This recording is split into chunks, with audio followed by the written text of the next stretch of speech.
అప్పుడే వచ్చి ప్రజెంటేషన్ చేసుకోండి మళ్ళీ రావాలి.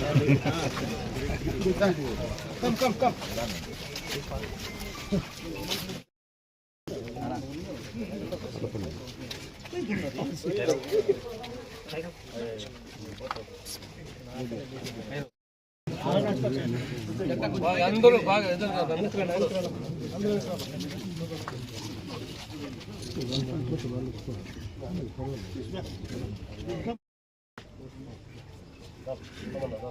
సోమనా కొంచెం బ్యాక్ రావాలి అందరూ.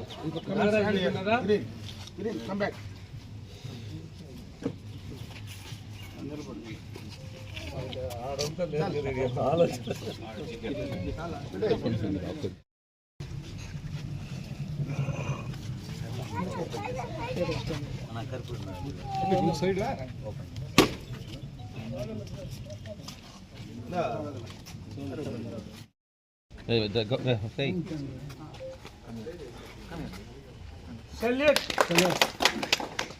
जय बोलो भारत माता के, महात्मा गांधी जी के, डॉक्टर बी.आर. अम्बेडकर के, नेताजी सुभाष चंद्र बोस के, लाल बहादुर शास्त्री के, जय बोलो भारत माता के, जय बोलो भारत माता के। Flag song.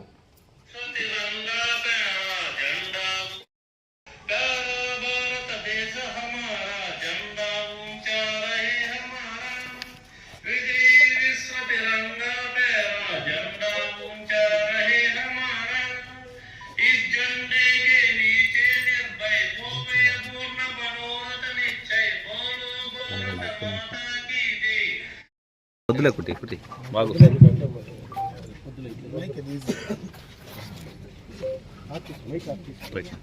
77వ గణతంత్ర దినోత్సవ శుభాకాంక్షలు.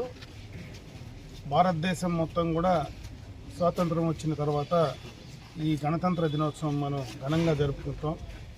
ఎందుకంటే భారతదేశంలో మనకు ప్రజాస్వామ్యం ఏర్పడిన తర్వాత మొట్టమొదటగా మనకు స్వేచ్ఛ లభించిన తర్వాత మన పాలన మనం చేసుకోవడానికి, మనమే మన పాలన సాగించుకోవడానికి ఈ యొక్క గణతంత్ర దినోత్సవం ద్వారా మనం ఒక కార్యక్రమాన్ని రూపొందించి చేసేటువంటి కార్యక్రమం చేస్తాం. ఈరోజు అటు స్వాతంత్ర దినోత్సవం సందర్భంగా కానీ, గణతంత్ర దినోత్సవం సందర్భంగా కానీ మనం మన పెద్దల్ని, మనకు స్వాతంత్రం సిద్ధించినటువంటి దానికోసం ఎంతోమంది అసూలు బాల్చినటువంటి మన పెద్దలు గాంధీ మహాత్ముడు లాంటి చాలా మంది ఈ స్వాతంత్రం మనం స్వేచ్ఛావాయువులుగా జీవించడానికి కారణభూతమైనటువంటి వారందరినీ మనసులో స్మరించుకుంటూ, భారతదేశం రకరకాలైనటువంటి సంస్కృతులు, విభిన్న జాతులు మిలమైనటువంటి ఈ దేశంలో మనం కలిసికట్టుగా ఉండడానికి డాక్టర్ బి.ఆర్. అంబేద్కర్ గారు రచించినటువంటి రాజ్యాంగం ద్వారా మనమందరం కూడా ఈ యొక్క రాజ్యాంగ పరిధిలో మనమందరం కూడా ముందుకు వెళ్తాం. ఈరోజు ప్రపంచ స్వాతంత్రం వచ్చిన తర్వాత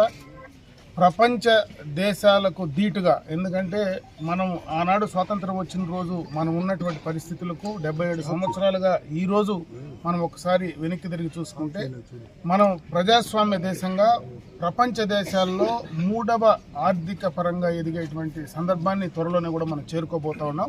వీటన్నిటికీ కూడా ప్రధాన భూమిక పోషించేటువంటి మన నాయకులు కానీ, అదేవిధంగా మనకు ఈ స్వాతంత్రం సిద్ధించేదానికి కారణభూతమైనటువంటి వారి ఆశయాలను కానీ ఖచ్చితంగా కొనసాగించాలా. ఈ సందర్భంగా స్వాతంత్ర దినోత్సవం రోజు, అదేవిధంగా గణతంత్ర దినోత్సవం రోజు రెండు కూడా మనం పెద్దలను, పూర్వీకులందరినీ కూడా మనం స్మరణకు తీసుకొని వారి యొక్క ఆశయాల సాధన కోసం మనం ముందుకు వెళ్తూ మన తర్వాత తరాలకు, యువతకంతా కూడా స్ఫూర్తిని అందిస్తూ మనం ముందుకు వెళ్ళాలని చెప్పి తెలియజేసుకుంటున్నాను.